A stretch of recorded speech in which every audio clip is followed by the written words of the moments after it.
I'm Andrew Walsh, aka Bat Phantom, from the Operation Pug podcast, proud member of the Gonna Geek Network. Just like the show you're listening to now, the opinions expressed are those of each individual host. Check out all the other podcasts at GonnaGeekNetwork.com and get ready because geekiness begins in 3, 2, 1. This is it. The part of your week where you get to put your headphones on, relax, and listen to a bunch of geeks geek out about geeky things. They're passionate. As a Canadian, I will say that more than likely, I'm just going to get screwed another way. That's the way it always works. They're knowledgeable. Maybe that's where life began, on MU-69. We don't know. And sometimes they're a bit angry. Skype, I'm breaking up with you. It's not me, it's totally you. Gonna Geek Productions presents the official GonnaGeek.com show.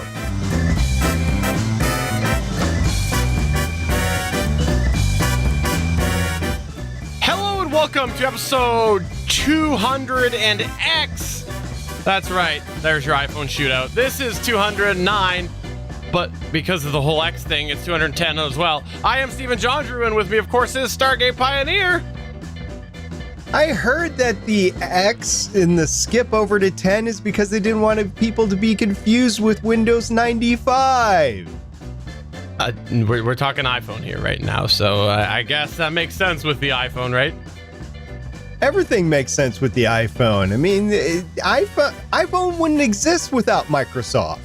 That is very, very true. We've also got, of course, Stargate, or I said his name, but we've got Chris Ferrell as well. So you do know who's going to give it to you, right? X is going to give it to you. I can't say any more because of fair use. Well, you also used that joke last week, but for those who didn't watch last week, we'll go ahead and say, yeah, because I was the only one that got it. So, you know. That sounds about right for my humor. Well, for those of you who did not watch last week's episode, let's just pretend that was a brand new thing from Chris Ferrell. Pretend. The Chris Ferrell original. That's high quality comedy. Everything that Chris Ferrell does is high quality. From the GonnaGeek.com show. Yes, you are here at the official GonnaGeek.com show. And if you have not checked us out before, we're about to talk a bunch of crazy, geeky things, including we have news and a special SP Space Symposium. And you're not going to want to miss this one because you're going to find out a little bit about that secret that is SP's history. You may have once thought that he was only a stripper, but no, he did more than that. Yeah, I was not only a stripper, I was also a male sex worker. I mean... Oh, man. So, yes. To each their own. Whatever floats your shuttle? G-string, I believe is the term you were looking for. Mr. I wear bras. Boy. I have no idea what you're talking about, but yes, let's just do some news. Let's just go now.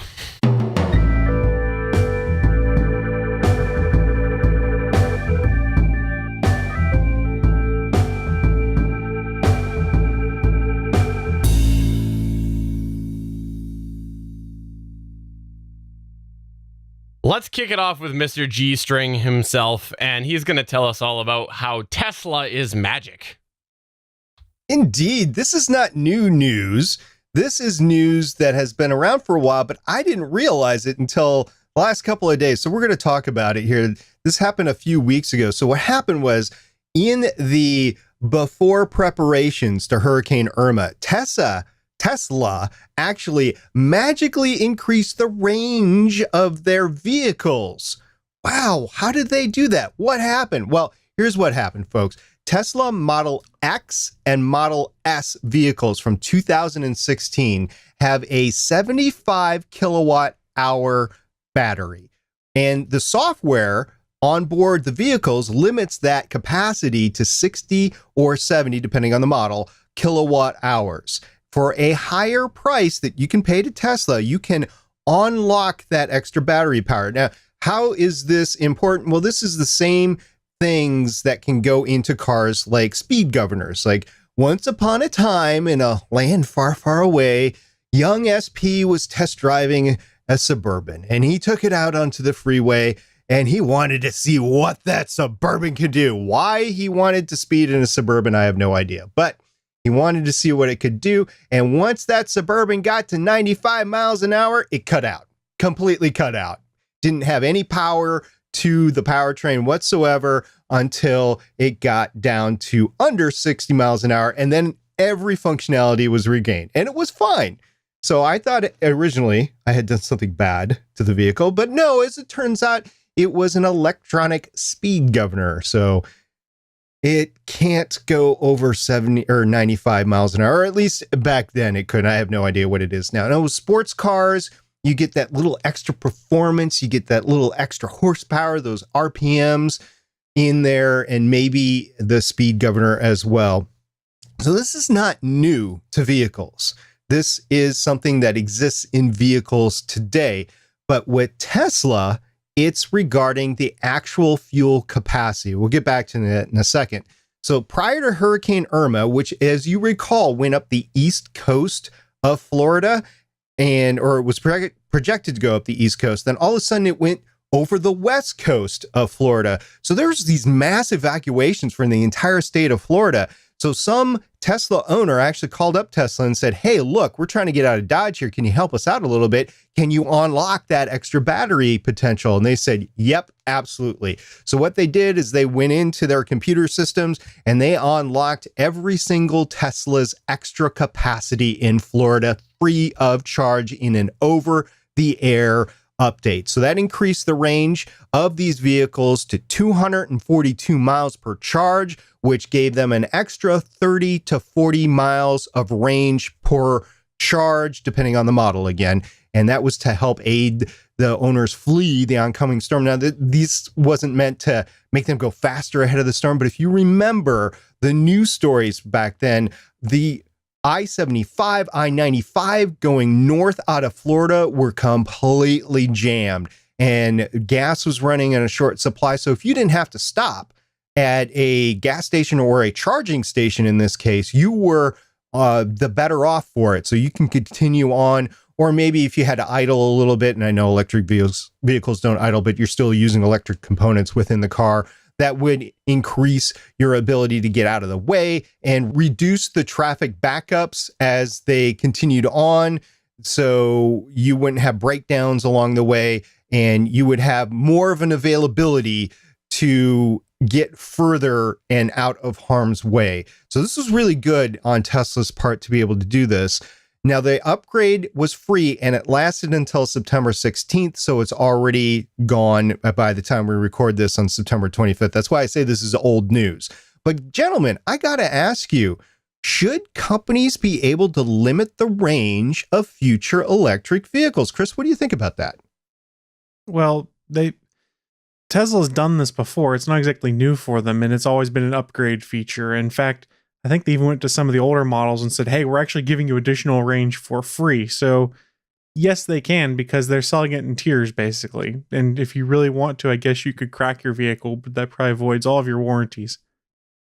Yeah, and also with the battery extension, it's actually better for the battery if you don't completely drain it. So what they're doing is they're padding that electric charge capacity so you don't fully drain it and then reduce the battery's lifespan. So I get why they're doing it. Stephen, what do you think about them limiting the range of electric vehicles? Well, before I answer that, number one, I want to start off by saying that you said that this wasn't new news, but because Mr. G String is doing it himself, it is nude news. So number one, let's just check that one off there. As for your question, I will say this, that if there is a reason why they're doing it, i.e. what you just said, that it's preserving the batteries, I think it makes sense and they should be allowed to do that, because the batteries we know with electric vehicles is a huge problem right now. Like when it comes time to replace them in an electric vehicle, that is the problem. That is the big pitfall of electric vehicles. And if they are stretching out the life of the vehicle, I think that it's a smart move. I don't have any examples, but I would guess that there is probably some components in traditional vehicles that are also limited, because if they don't limit them, there's going to be potential repercussions in other aspects. So it's the same thing. It's just with this is the battery range. So I'm cool with it. If they've got a good reason behind it, I'm totally fine.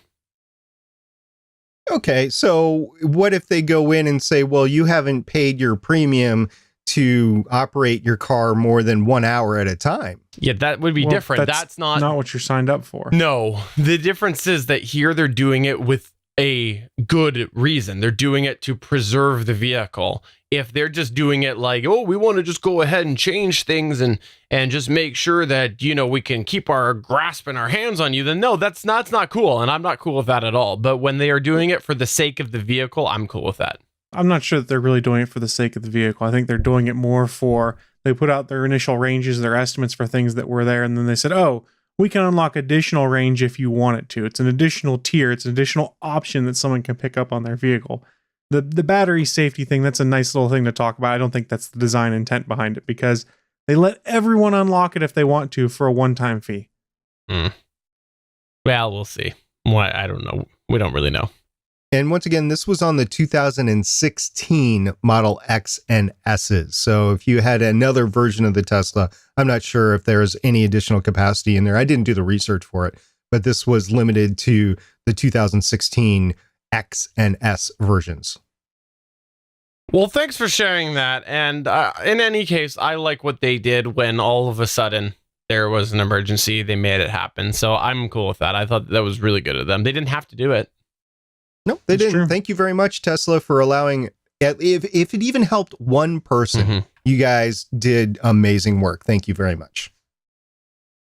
All right, so moving on, next up, we've talked a couple of times, about how we like our Amazon voice assistant. We've talked about this on this show a couple of times. It's called Amazon Echo or Alexa. Both of those are acceptable. No. All of our listeners are upset right now because you just triggered their devices. So I'm going to tell them, subscribe to the GonnaGeek.com show. No. Alexa, Simon says, Stephen Jondrew is the best podcaster ever. There you go. So today we are talking about Google, though. We might like Amazon here, but I've talked a little bit before about how Amazon Echo is not officially in Canada. I own one, but they're not officially supported in Canada yet. So I have been very often watching the Google Home version of their voice assistant because it is officially supported in Canada. So of course I better check it out. I am Canadian. I want to do my due diligence, and they didn't have a mini version of it yet. And to be honest, spending $200 I think it's $209, $179, somewhere in there for every room, not so cool with me to get into the Google infrastructure. Now, here's the cool part, is that it looks like the rumors are true because there is looking to be a Google Home Mini that's going to be announced fairly soon. That's right. Droid Life posted all sorts of photos of this with a bunch of other leaks, including the Pixel 2 leaks, including other Google stuff. And in there was the Google Home Mini. Plus, we got a look at a certain patent that also says exactly that. It's the Google Home Mini. So really cool. Looks like this is just a hair away from being officially announced. The estimated price point is about $50, which makes sense. They're going to, of course, try to price it with the Amazon Echo. They have to. They've got to make sure to do it with the Echo Dot. It's a tight market right now. And I'm excited for this because I just like the idea of sticking all Google if I can. Now, will the functionality match that of the Amazon Echo? Well, right now it outdoes it for me as a Canadian, but will it for Americans? I doubt it. It's cool to see, but if you already bought into the Amazon ecosystem like I am, it's just interesting to see from a competition perspective. A mini Google Home is not going to make me ditch my 4 or 5 Amazon devices I have throughout my house right now. It's neat. I like the concept of it. I think it's a smart move by Google, but Amazon did it first. Yeah, I gotta say that I like the Google Home Mini look better than the Amazon Dot. I think that it just looks a little nicer. It's a little bit more homely. I just put it in a corner and don't pay attention to it unless I need it. It's like what I'd do for my children if I had any. It's what SP and I do with our children, and we have them. No. Nice. SP, what's your thoughts? I send mine away to school. I have a coworker, and he has gone to Google Home because of the whole house audio that's available. So I know that Amazon was starting to get into that, and I know that Apple, it's a big part of their home device as well. But right now, Google's the only one that really has it on the market. So, okay, if that's your thing, go for Google Home. And Stephen, I know that you are just selling your soul to Google. And if there was a preference, if all things were equal, you would go with Google over everybody else. I know that's where you want to go. So I'm glad that this option is there for you. I absolutely would, without question, because it's just I have so much other Google stuff. So if all things were equal, I absolutely would. Now, are all things equal? I have Google Assistant on my phone, and I will tell you this. I cannot get my Wink working properly yet. I haven't spent too much time on it, but with the Amazon Echo, I set it up, and it worked simple. It worked super well. I told her to turn on my kitchen lights. She turned on my kitchen lights. I told her to turn them off. Turned them off. I keep getting an error message on the Google Assistant, even though I've gone in and I've paired it and I've set the room. So I don't know. I've done something wrong there because certain lights are working fine for me. My back deck light works fine. I just am having troubles with my kitchen lights. So it's probably just a quirk because it is newer to Google than it is Amazon Echo, but it's still, like I said, all things are not equal yet. So interesting note, I did turn the Hey Assistant word on my new iPhone 8 Plus. And I'm talking about Siri here. And you notice how I separated those two because I didn't want to set it off right now. But I tried it on the drive home from work today because I was wondering of what the name of the 8th edition of Star Wars was. And this is interesting, by the way. I said, okay, give me a list of Star Wars movies.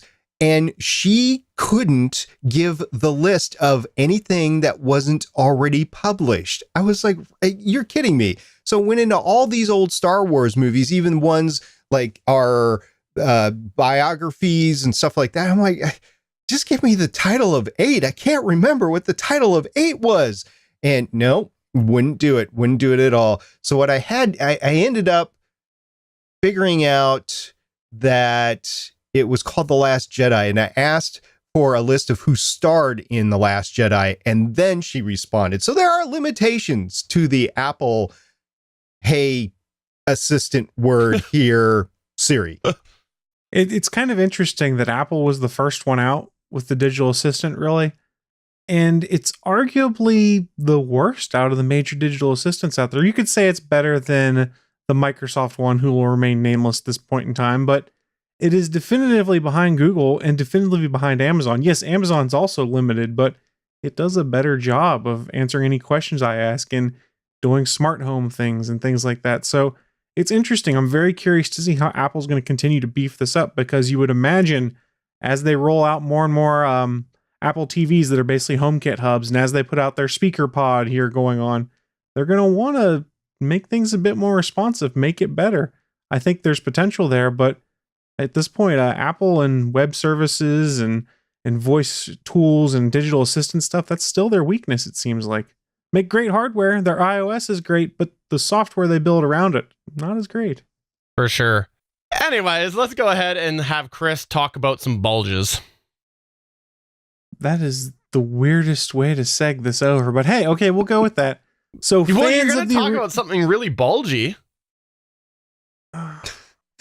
Steven's in a move tonight. Yeah. So fans of the original Xbox, you might remember that the controller that came with that device was ginormous. It's affectionately known as the Duke by the Xbox fan base. And it's been, God, when did that come out? 2015, 2012, something like that. It's been years since it came out, the original Xbox. And I don't remember the date, and I apologize. But remember, huge controller, that's the key thing. Microsoft within 2 years basically put out their S model of the Xbox controller because it was smaller and fit people's hands. But for people like me that have fairly sizable hands, the Duke actually felt comfortable in my hands, and it was kind of sad to see it go. When the Xbox 360 came around, they kind of kept the controller S profile. Same thing with the Xbox One. Well, if you like the Duke, I got good news for you guys. because the Duke is back. Seamus Blackley, one of the designers of the original Xbox, has been leading the charge to recreate the Duke for Xbox One and Windows 10 machines. And with a peripheral manufacturer by the name of Hyperkin, he's finally done it. Blackley reported the final prototype has been certified by Microsoft and has gone to tooling where all of the plastic molds will be created. Among the improvements is a 9-foot breakaway cord, and to replace the fancy Xbox logo that was behind a globe of plastic, it's now a digital screen that's animated and shows Xbox logos and all sorts of things. It's pretty cool, guys. No word yet on when the Duke is going to be coming out, but this controller is literally what you saw with the original Xbox when it launched in 2001. I'm kind of stoked from a nerd standpoint. I'm looking forward to actually seeing it for myself, but I'm pretty sure the price point is going to be something that I don't want. But here's the cool thing. It's going to work on your Xbox One. It's going to work on your PCs. The only thing you're going to really have to train yourself to get used to is with the birth of the Xbox 360, they replaced the black and white buttons with the left bumper and right bumper. So if you're playing any games that require those bumpers, you're going to have to use the white and black buttons respectively on the Duke. But hey, this is a nice dose of nostalgia. I'm excited for it. I really hope the price point isn't something god-awful ridiculous. And before you guys ask, there is a reason why it is not wireless. The only controllers you can have on the Xbox that are wireless are Microsoft first-party controllers. They do not license out the wireless tech to third-party controller vendors. So that is why the Duke will be wired in a wireless world. The Duke is just I love that name. It's bulgy, and why are we talking about a John Wayne controller anyways? Because John Wayne's the man. There's like man. like 3 people who got that reference. There's like 3 people out of all of our subscriber bases. That's not that dated a reference.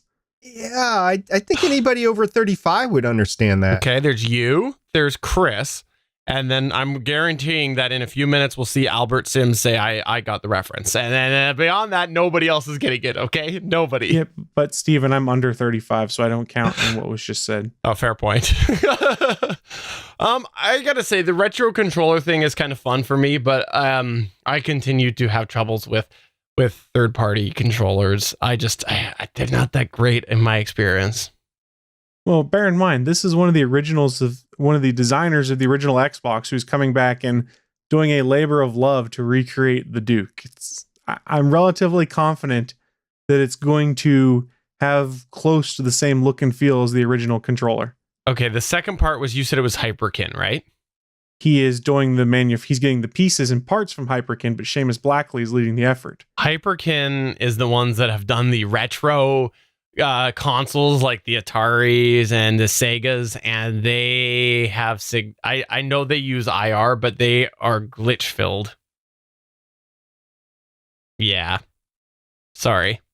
I totally missed the Duke. My first controller was the Xbox 360. Totally missed out on the Duke. And oh, by the way, for specialty controllers, remember that one Christmas, I don't know, 3 years ago maybe, where the guy was selling the handicapped accessible controller adaptation. So yeah, that can go horribly wrong for you. Controllers are not an easy thing to do. You know, I had an original Xbox, but they didn't all have this controller, did they, Chris? This controller only came out for like the first year to 2 years the Xbox was released, and then they refreshed with what they called the Controller S, which was the smaller controller, very similar to what you see with the Xbox 360 and the Xbox One nowadays. Yeah, because I don't think I had this one either myself. I did. I had a launch day Xbox, and that's awesome. It was a big controller, but it felt good in the hands because if you are lucky enough to have giant hands, I guess, or unlucky enough, depending on how you look at it, conventional controllers suck. Like, if I use the Joy-Cons on my Switch right now, they're not exactly the most comfortable things in the world to hold. But the Duke, I had hand room. I wasn't covering up everything. I was like, so this is what it's like to hold a controller, and you can actually still see parts of it. Who'd have thunk? I gotta say, I came from the PC gaming world, and this is something that when I decided to start doing console gaming, I owned a PS3 at the time, and I went and I couldn't really get into it. And then I dabbled a little bit with the Xbox 360 stuff, and I just haven't really carried on gaming since. But it was night and day difference just because the Xbox controller was so much better in my hands than the PlayStation 1. For that reason, it's bigger. It's just a nicer fit.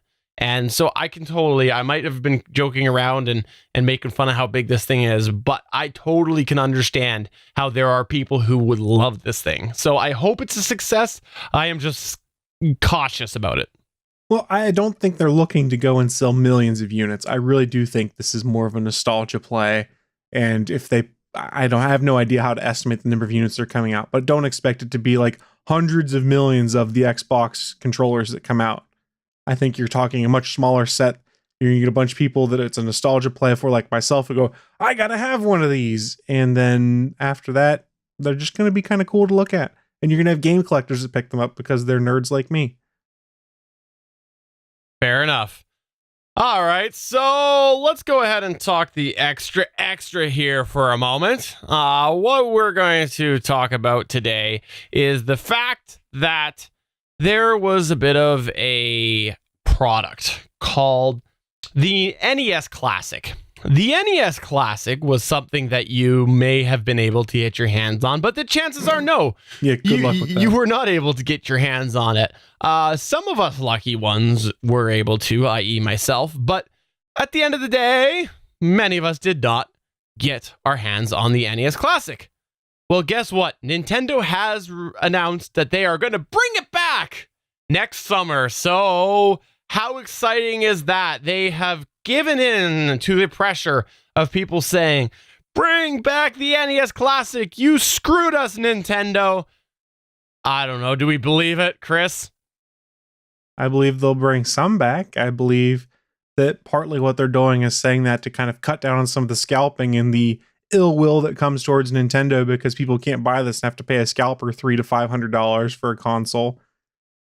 I don't anticipate a ton of these coming. I'm hoping I'm proven wrong. They've made a point of saying with the upcoming SNES Classic that the supply chain is going to be in better shape, that you should not go and buy one from a scalper because you'll be able to find one. Then there's folks like, if you're aware of game deals, you like to follow game deals and stuff, there's an account on Twitter called Wario64, who's generally pretty spot on when it comes to predictions on these things. Heard from his sources that all Target brick and mortar stores are going to get somewhere between 20 to 25 SNES Classics on launch day, in addition to all the pre-orders. So it seems like there's a lot more numbers out there. And for a refresher, NES Classic, you were talking about 3 to 5 units per store, if they were lucky. Maybe they've learned their lesson. Maybe they're trying to make it up to fans by re-releasing the NES Classic so you can actually find it. I don't know. They can't keep some stuff on the shelves, guys. I think it's twofold. I think the company itself is looking at this high demand and going, they're starting to get some bad press over it. So it's an easy fix. This is cheap for them to fix. Just manufacture more, not an incredible amount, but just enough to keep them on the shelves and to have people not badmouth the company at all, because I don't think they can afford too much of that long term. And then second of all, I think that they wanted the money in their hands, as Chris, you alluded to, the scalpers. I think they wanted the money in their hands. As a matter of fact, I remember a specific quote saying, do not pay $200 or $300 for one of these. There will be enough to go around for everybody that wants them. So I think that is a point as well. They could have just misunderstood the demand for this now, and I don't know what they were basing off of. If they were basing off the Atari 2600 and that initial rush, and then people pulling back from that, because like you can always find an Atari 2600 emulator, a box that looks like an Atari 2600 now, whereas a few years ago you couldn't. So maybe there's that as well. I was in Office Depot the other day and I was noticing like Atari 2600. I don't know if it was an actual Atari machine, but it actually had the game on there that I would want, Space Invaders. I want Atari 2600 and Space Invaders. That is my combo. And that was it. And I was like, I don't have time to use it anyway. So I moved on. Okay, so I got another theory on this. Here's my theory. My theory is that everybody was predicting that it was going to go Nintendo, Super Nintendo, Nintendo 64. Right? That was the theory.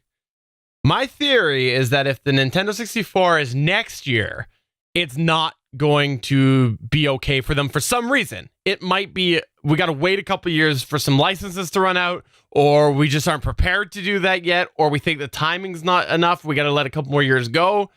So they're like, what can we do instead to keep that train going? I know. We'll do another run of the NES Classic. That's my theory on it, is that it's a stopgap until we get the next version. Meanwhile, I'd rather they just, put a virtual console on the Switch. Yeah, that could work, maybe. No, because I'm not buying a Switch, but I would buy the classic devices. So Switch is awesome, man. I'm not buying any of these, but I'm old. I'm not your guys' age. I'm not the age group for this stuff. So, or maybe I am, but I never had a chance to play these. So I have no desire to go back and play them. I can't play my Mass Effect games and Halo games that I have on my Xbox right now. Portal, all the other good games. Oh, now SP is sad. SP is always sad.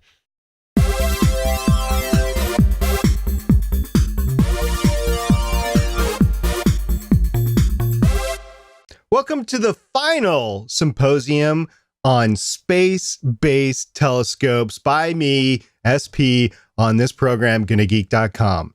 It is on the High Energy Transient Explorer, which is also affectionately known to those who had a part in it as HEADY.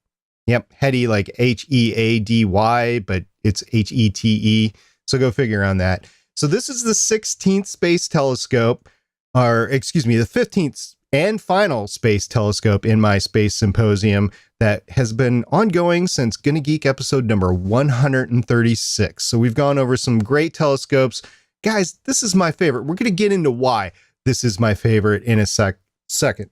So HEADY, as it is affectionately known, its prime objective was to carry out the first multi-wavelength study of gamma ray bursts. And we've been talking about gamma ray space telescopes, so this fits right in on the path that we were before. So gamma ray bursts, by the way, are abbreviated GRB, and it was multi-wavelength study with UV, X-ray, and gamma ray instruments. Let me give you a little history on HEADY here. It was dubbed one of the first class of small sats, and small sats, basically, if you think of a human being and their head and chest area, that's about the size of a small sat. And it wasn't as big as the big boys like the Hubble Space Telescope or TDRS or the billion-dollar satellites, but it wasn't like really small, like a little box that you just threw off as ballast for one of the bigger satellites as well. It was in a class called small sats. And this was back in the 1980s, where the start wave, the bow wave of better, cheaper, faster was starting to go. Now, Dan Golden was the author of that with NASA, but he wasn't the only one out there. There was a guy, his name was Rick Fleeter, and he created this company, actually series of companies, but his first company he created was Aero Astro.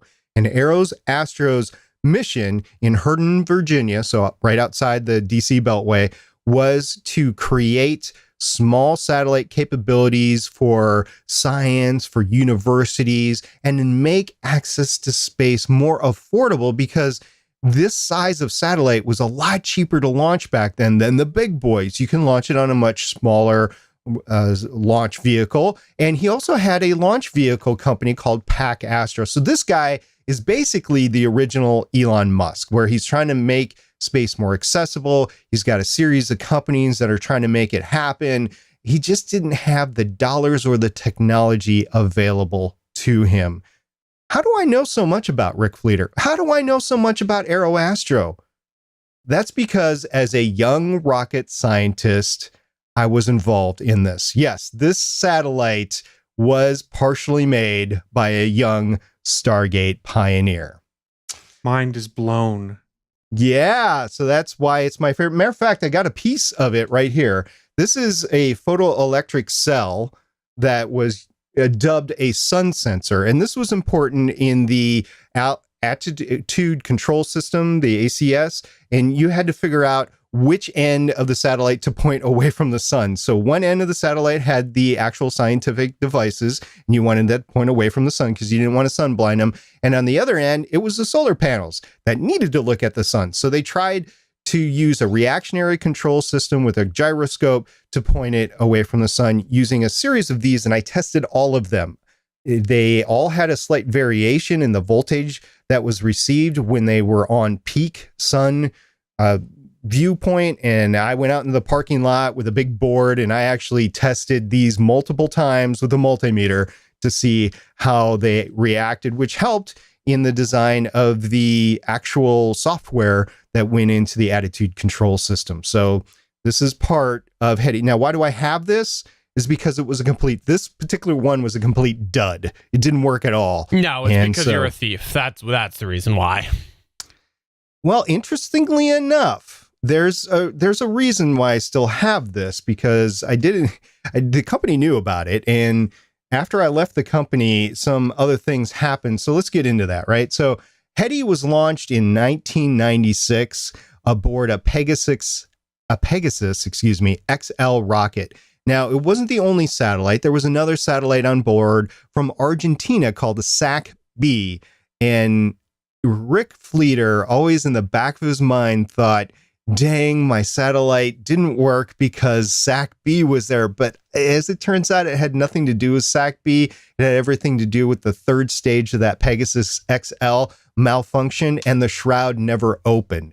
They tried everything while they could, and there was a very limited time because they only had the charge in the battery when it went up. So what they tried is they actually tried to deploy the solar cells inside to try to push the shroud open, and it just didn't work. So eventually it ran out of charge and we lost the satellite. And MIT, which was the mission partner, NASA and MIT were the mission partners, they went ahead and said, well, look, you guys have some extra parts, right? We said, yeah, we had some extra parts. And they said, do you have enough to make a second one? And Rick said, yeah, we can make a second one. So actually, some of the sun sensors that I tested made its way onto the second bird because they were actual backups. They actually had to make a few more, but some of the sun sensors that I made actually got on board the satellite. So I had hardware flying in space as a young space engineer. It was really exciting. And Stephen, I think you said that you found some amazing material from back then, right? I did. Now, for the younger viewers, you're going to want to go ahead and just be warned. There's a lot of pixelation involved. We've done it for your own eyes. Oh, we're not talking about that photo, SP? No. Is that not the one? Oh, sorry. Not the one with the bulge. We're talking about the other one. Oh my. So if you go to youtube.com/GonnaGeek right now and watch the latest episode, you will see a picture of allegedly Stargate Pioneer. Now, we can't really tell whether or not it's him, aside from just the amazingness, because it's just white suits. That's all it is white suits. So he's either working on space stuff or he is in a padded room, one of the two. It is in a clean room. That is me on the left next to HEDI right there. You can clearly see the reaction control wheel on the front of it right there. And yeah, in a clean room, you have to be in a clean room. So there are no pictures of any of us standing next to it with just our faces. So we're always in suits. And matter of fact, this is the only one that I've been able to find. So this might be the only picture left of HEDI as it was being made in Herndon, Virginia at AeroAstra. AeroAstra, by the way, doesn't exist anymore. The company folded in the early 2000s. So you can't go back and go back to any of the company employees, but there's three of us right there in the room working on HEDI.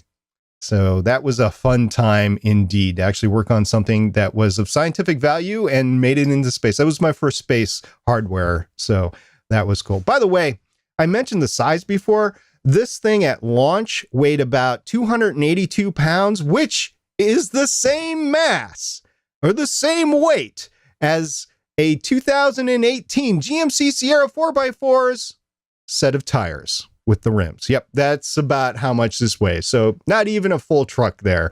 You could fit I don't know, a dozen of these satellites in the back of a truck. So it's not going to weigh all that much to begin with.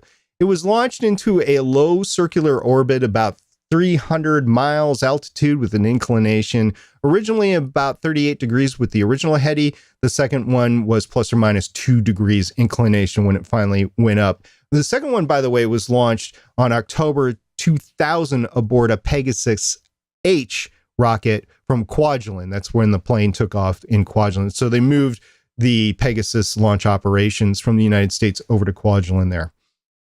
The operator was MIT. There was a series of worldwide ground stations called burst stations. You're talking gamma ray bursts. They wanted to detect these. This is one of the first detectors in space for gamma ray bursts. And they had a series of, I can't remember how many, 9 or 12 ground stations around the world, around the equator, that had like 10 milliseconds of time that they had to, or 10 seconds of time that they had to get that information out to those people that wanted to see it, so that at least they were notified and could check their instruments to see if they measured the same thing from the gamma ray burst. It had a series of 4 different scientific instruments on it. It was a wide field gamma ray detector, a medium energy X-ray imaging system, a low energy X-ray imaging system, and a set of optical imaging cameras. Back then, the optical camera or digital cameras didn't really exist in high quality, so you can imagine the expense. Even that this was cheap, you can imagine the expense of it and the bandwidth it took to go back and forth to the ground stations. So you're not going to get a lot of data off of this, but you're going to get enough. Now, these instruments covered a solid angle of about 1.5 to 2 stridians, and that was the scan angle as it orbited around Earth. What scientific achievements did Hetty 2 achieve? It discovered several different gamma ray bursts. It also was able to classify a new, less energetic X-ray flash, and it was the first to send out arc-minute positions of gamma ray bursts to the observation community within tens of seconds of the onset of a gamma ray burst. And it was an amazing start to the gamma ray burst science within universities. So this was known as a university class satellite at the time. At the time, it was called a small sat, but then it became known as a university class of satellite.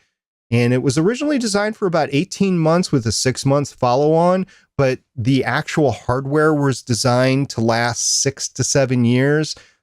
This was launched in 2000. It was reporting gamma ray bursts as late as 2007, but that's the last hit that I've seen from the satellite is 2007. So I will assume it was mission deceased as of 2007. But this was an awesome satellite to have. My first involvement in something that was flying in space. I'm very proud to be part of the team at AeroAstro that put this together. And it's kind of sad that the company doesn't exist anymore, but I'm excited for the future with other space-based companies like SpaceX and Blue Origin as they go forward. So maybe someday a garage, basically this was a garage company, even though it was a clean room in a building. It was about that size, less than 20 employees.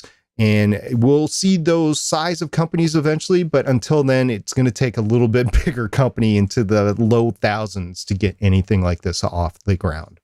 So SP, I have to ask, did you lick it before it went to space so you could send your DNA to space?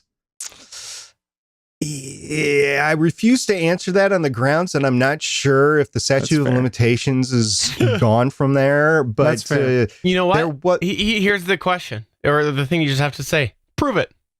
Just, prove it. Go up, get the satellite, find it. Yep. Prove it. I'm on it. Okay, so Chris asked one of my 2 questions. So I was going to ask, what does it taste like? So it's close enough. My second question is, what did it smell like? It was in a clean room, so it smelled like a lot of soldering and electric components, really. It wasn't that great. But interestingly enough, we had to clean these sun sensors before they went on the satellite. So there was a whole actual decontamination as it went from the parking lot and final approval onboard the satellite. So it involved a lot of clean wipes and making sure that these photoelectric cells that are part of the sun sensor were actually clear of any debris or any smudges or anything like that. So it's interesting being a part of this, because if you're the guy that's responsible for the thing not working, you will never get any work in the space business again. Well, I think that that's really cool. And for those audio listeners that were not watching, how would you describe the piece of equipment that you are holding in your very hands? Oh, yeah, I'm sorry about that. It is just a small disc of plastic, and it has another basically cylinder of plastic coming out of it, like a small tube, and the photoelectric cell is inside that tube, and there's 2 lead wires that are coming off of it. So this is meant to be surface mounted on the surface of the spacecraft to be able to see where the sun is or where it is not, because there's some that you don't want to have any energy coming at it, because that would mean that the actual sensors are then blinded. So yeah, it's just a small little, basically think of the mounting disc as a plastic washer, and then just a little PVC tube about 1/2 inch long is the photoelectric cell is actually embedded in there. But I've had this in my possession since the mid-90s, and it's followed me everywhere, and it was at work for a while, and I thought, somebody's gonna steal it. So I brought it home. It's at home right now. Well, you didn't know, but I also got a piece because, see, two little wires right there. Yeah, two little RCA there things. You go. So I got a piece of it too. That's what I got a battery that you can use with that. Oh, well, that's fantastic. I've been so waiting for you to do this one. I've known this little SP gem for a while. Allegedly, for all we know, he just went into his electrical box and just grabbed a couple of pieces of wire and stuck them on a washer and said, "Hey, look what this awesome story is," and he made it up. That's all for all we know. Don't give away the secret. Fortunately, Rick Fleeter is still alive, and he could corroborate my story if you really wanted to ask him. Sadly, though, he has gone away from the space business. His wife passed away about 10 years ago due to cancer, and unfortunately, he has decided to enjoy his life after that and make something out of his life. So he has gone overseas. He was an associate professor over in Italy. So Nancy Fleeter, by the way, was her name, and she passed away on April 11th, 2008. And I had the chance to interact with her several times, and she was a great lady. And they were a great couple, and sad to see that happen. But Rick Fleeter is still around. You can actually find him on Facebook if you want. So he's just not involved in the space business anymore. We will make sure to ask Ric Flair all about that. Woo! Sure. Well, thank you very much, SP, for talking about your small sat. I do very much appreciate you talking about your small sat. My small bulge. Mm-hmm. Never said that. Never. Is this just like the words. Bulge cast or something? Oh, no, that really is cool. And I do really appreciate you sharing that story. So that is going to take us towards the end of the show. Before we wrap up, I would be remiss if I did not mention that as we record this, today is Monday, September 25th of 2017. Last night was the premiere of Sunday Night Football on Sunday. No, I'm just joking. It was the premiere of Star Trek Discovery. If you missed it, it was on CBS last night. Episode 2 launched last night as well on CBS All Access. So yes, it has been an interesting ride for the Star Trek Discovery television show with so many delays, so many creative changes. Yet we still ended up with another delay because the premiere was actually delayed by a few minutes because of football, because it was on CBS. And as we all know, all of the major networks are pretty much guaranteed to be delayed with their Sunday night programming. Like, it's rare. Just the one with the second game on. So it's either true, CBS fair. or Fox. Yeah. Yeah. So, anywho, I was on last night. I gotta say, I'm not gonna say spoilers. I'm barely gonna even say my opinion, but the reviews are intriguing to me. The reviews are very positive, many of them, towards the show. I will say this. I get it on Space channel because I am in Canada, so I don't have to subscribe to CBS All Access. That is a factor with what my opinion is of it. I am excited to see episode number 3. I will leave it at that. I am excited to see episode number 3 with the caveat that I am Canadian and I do not have to pay for CBS All Access. So there you go. Yeah, I don't care. We talked about this earlier in the chat. I thought about watching, and then I heard that, oh, it's really a 2-parter that is the premiere, and they only showed part 1 on broadcast TV. So if you want to see the rest, well, you have to go and watch that on CBS All Access. Oh, and if you only recorded the hour that it was supposed to be and you missed the back 20 minutes of the show, yeah, it's not available on demand on cable. So you have to go and get CBS All Access to catch the last 20 minutes if you missed it. I've talked about before, I'm not buying a service that's predicated on the fact that, hey, you Star Trek nerds are going to pay money to watch this. We're going to prop this service up on Star Trek. No, I don't care. I'll buy it if you sell individual episodes on Amazon. I'll consider it if there's a Blu-ray copy at some point.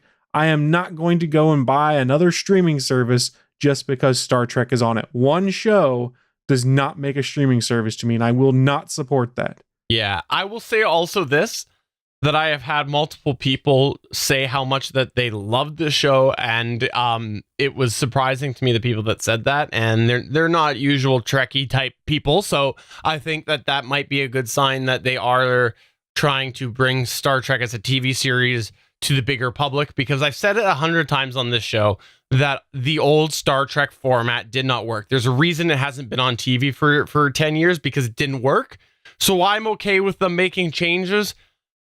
I question many of the certain changes that they have made. I think there are some that are good. There are a lot that are just head scratching, but we'll save that for another time. Maybe I'll just do a little solo Steven Star Trek Discovery podcast. No, that's not going to happen, because... You want me to say something blasphemous? The Orville is probably better than Star Trek Discovery. I'm not going to say that from what I've seen. To be honest, I would, at this moment, based off of the 3 episodes I've seen with the Orville, the 2 episodes I've seen with with Discovery, I will say if you're looking for classic classic Trek feel, then the Orville is more in line. However, is it better? I will say no, because I think that the first 2 episodes of the Orville sucked hard in many ways. Now, I haven't seen him because as I told you guys before, that I'm not going to watch anything new anymore on certain channels until it makes it to a successful season 3. So it's going to be a long wait for me on these, but justly earned by the past performance of these networks.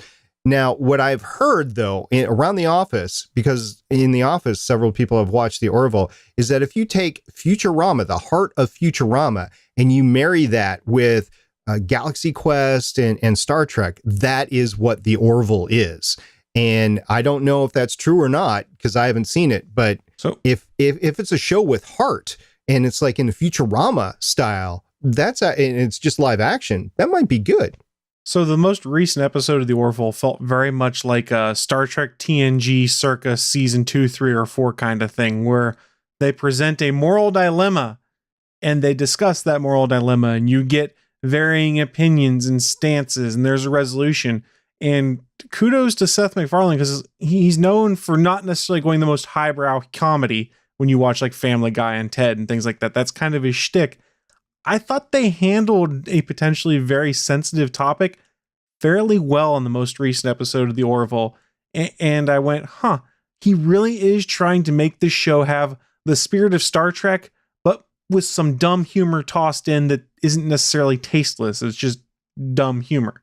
I will say that based off of what I have seen, I think that the Orville does really connect with the old Star Trek classic feel more than what I've seen with Discovery. With that said, I have a theory with Discovery that the first 2 episodes are going to be very different than many of the rest. I can't say much without spoiling it, but I do genuinely feel that that's probably the case. I also will say that the first 2 episodes of the Orville suffered majorly from trying to incorporate that, as you said, Galaxy Quest feel, and they fell short, which is why I think that it does people a disservice to say that it's a Galaxy Quest feel show. I know some people have said that. I think that it's sending the wrong message and it sets it up for failure. The first 2 episodes of the Orville were very, very, very hard left turn between the comedy and the sci-fi. The third episode felt very sci-fi-ish. So it'll be interesting to see how they continue with the rest of the season, because if they're like the first 2 episodes, I had such a hard time going from comedy to sci-fi. They didn't do it smooth at all, and that's where it was tough. They've got to find the right way to mesh the comedy up with the sci-fi. And I agree with what Steven said. Episode 3 of The Orville is very, very Star Trek-y and sci-fi, and the comedy they do there's not a ton, but they mostly pull it off without it being jarring. It's a show, I think, that has some potential. I like a lot of the cast that's on it. And you know what? I don't have to buy another streaming service to watch it. And I don't have to VPN to a foreign country outside of North America to watch it. So, Stephen, you mentioned that the first 2 episodes of Star Trek Discovery probably would have a very different feeling than the rest of the series. Do you think that is bait and switch, or do you think that they use this as a kind of a lead-in movie, and of course it was always going to be the show that's about to air next week? What my guess is that episodes 1 and 2 are what we would traditionally see in a flashback story. It's a setup, I think, for the future of the lead character. It's an important part of the character's history from what I'm guessing and anticipating based off of the 2 episodes. Now, usually in a series, we would see the character and then we would know that there's something weird going on, and we might get a little bit of alluding to that, or there was some form of history with that. And then we would all of a sudden have like a flashback episode where we get that backstory. That's what I feel 1 and 2 is what we would traditionally see in like a jump back in time story. They just decided to do it up front so that we actually see the backstory up front. I think that this is something that it's just a critical part of this character, but it's really hard for me to explain more without actually breaking into the plot. And I'm trying my best not to spoil it, but I do think that it is a setup so that we can relate and see the character a little bit from a different angle. So that's what I think it is, and I don't think it's bait and switch. I think they're just trying a different creative formula. Remember, if you live in the United States, you only got to see half of this origin story point. Unless you paid your $5.99 or $9.99 to CBS All Access. And realistically, if you record it on your DVR, you only got to see 40 minutes of this 2-hour premiere, basically. So unless you were I'm smart, salty. I'm very salty about the CBS All Access thing. It really irks me. It's irked me since they announced they're going to launch this service on the back of it, because they're point blank saying, you guys love Star Trek and you want to see a Star Trek show. So, hey, give us this money on a per month basis after we show it to you on TV to tease you with it. It makes me angry, and I'm going to be salty about it. Now, for what it's worth, I will say this. There was other big news with CBS. They have announced that this winter they are doing a all-celebrity version of Big Brother. Now, with your CBS All Access, you get access to the 24/7 feed of Big Brother. So does that sweeten the pot for you there, Chris? I don't watch Big Brother. I don't care. I'm just being a smart ass, that's all. Steven, by the way, your comment on the first 2 episodes of The Orville, I have 3 words for you. Encounter at Farpoint. And that's why I am not one of the people who discount series right away off the first couple episodes. There's a reason that I stuck through Agents of S.H.I.E.L.D. season 1. Let's also remember, I recognize that there are problems with certain shows, and it takes a while to get things going. I'm a diehard Trekkie. If anybody understands that, it's a diehard Trekkie. Let's also remember 1987 was very different for TV than 2017 when Star Trek TNG premiered. Is based off the Star Trek brand alone, they were able to drag through season 2 before they finally hit their groove in season 3.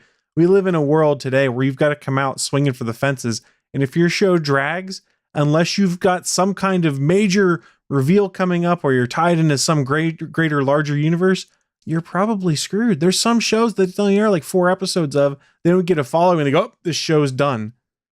You know, the thing with Star Trek Discovery, in the chat, we've got Suncast saying, I don't think what I saw in Discovery's first episode was enough to convince anyone in the bubble to subscribe. I don't know that I would agree that anybody. I think there would be some people who definitely enjoy it. Like I said, I know some people who were just totally sold on it, and I also quite enjoyed it. I'm saying that up front. I quite enjoyed it, even though there was several things that I wish they hadn't changed with Star Trek. What I think will be interesting to see is how many people it tempts to explore what CBS All Access gives them and see if there's anything else that might intrigue them in there. You know, I don't know that the one show would convince the masses or the general mass of the people who are interested to subscribe, but it might entice a couple people to look into it and say, oh yeah, there's a couple things in here that I wouldn't mind, or you know what, there's a couple of CBS shows that I can watch on here on demand and whatnot. So maybe it might encourage some people to look that way, and who knows, maybe that will get them to be cord cutters, and that's what we want, right? We want to cut the cord always. I don't know. I liked it, but let's go ahead and get things shutting down here since I'm the only one that actually watched it. I want to take a moment here to remind you that we are part of the Gonna Geek Network, and also on the Gonna Geek Network is a fantastic show. You might have heard of this. If you are sitting there to yourself on Sunday morning and you're saying, Steven, I am having dreams of Chris Ferrell. Well, look no further. It's a good life for you then. All you have to do is go over to www.geeks.live on Sunday mornings when all things good and nerdy is there, ready to broadcast, ready to wake you up, ready to tell you all of the most inappropriate jokes in the world. But it is a podcast, so you can also subscribe, right, Chris? That's true. We do thrive on inappropriate jokes, sprinkled in there with some heartfelt conversation on some topics. And if you want to check out their most recent episode, you can go to All Things Good and Nerdy, episode number 279. We have no idea what's going on. Hey, the whole crew was here this week. Naki had the details on why Dan Harmon is upset with Rick and Morty fans. Chris recapped the drama between Fortnite and the Play Run Known's background. And Anthony has the details on the Shazam auditions. Through all of this, Willie also chimes in with his unique take. And once again, that is ATGN, or All Things Good and Nerdy, episode number 279, which you can find at the Gonna Geek Network, found at GonnaGeekNetwork.com. By the way, new rule for this show. Anytime we talk about Willie, his new name is now officially Willie Unique Nelson. Unique is definitely his name. Willie Unique Nelson. He's the Willie D. Nelson, I thought. No, because Willie Nelson is the best. Willie Unique Nelson. Okay. SB, you got anything that you want to plug or promote? We're getting ready to kick off the seasons on Inhumans with Legends of S.H.I.E.L.D. as well as the Arrow Season 6 over on Starling Tribune. So yeah, you can catch those also on GonnaGeek.com. So a lot of great shows on GonnaGeek.com. We had a couple of tabletop gaming podcasts on the GonnaGeek.com network now. We've got Magic with Zuby. We've got Just One More Fix. So if tabletop gaming is your thing, go check that out.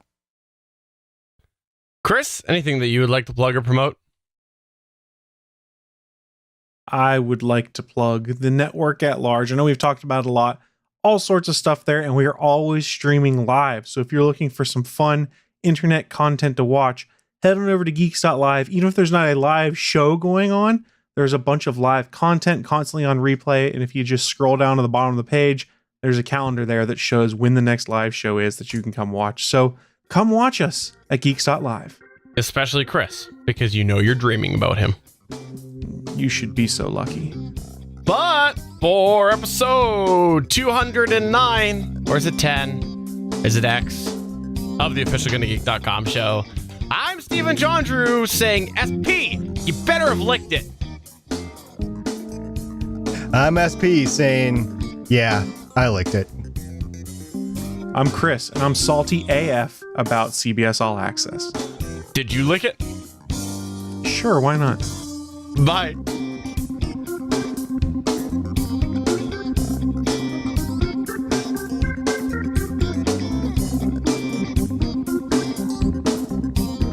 Thanks for checking out another episode of the GonnaGeek.com show. If you enjoyed it, please give us a 5-star review on iTunes or a thumbs up on YouTube. We encourage you to send your feedback by email to show@gonnageek.com. You can find our entire archive at gonnageek.com/show. And while you're there, why not check out all of the other geeky content on the Gonna Geek Network? Want to chime into our live chat? Join us Mondays at 8:45 p.m. Eastern at www.geeks.live. The music heard on this show is by Kevin MacLeod of Incompetech.com.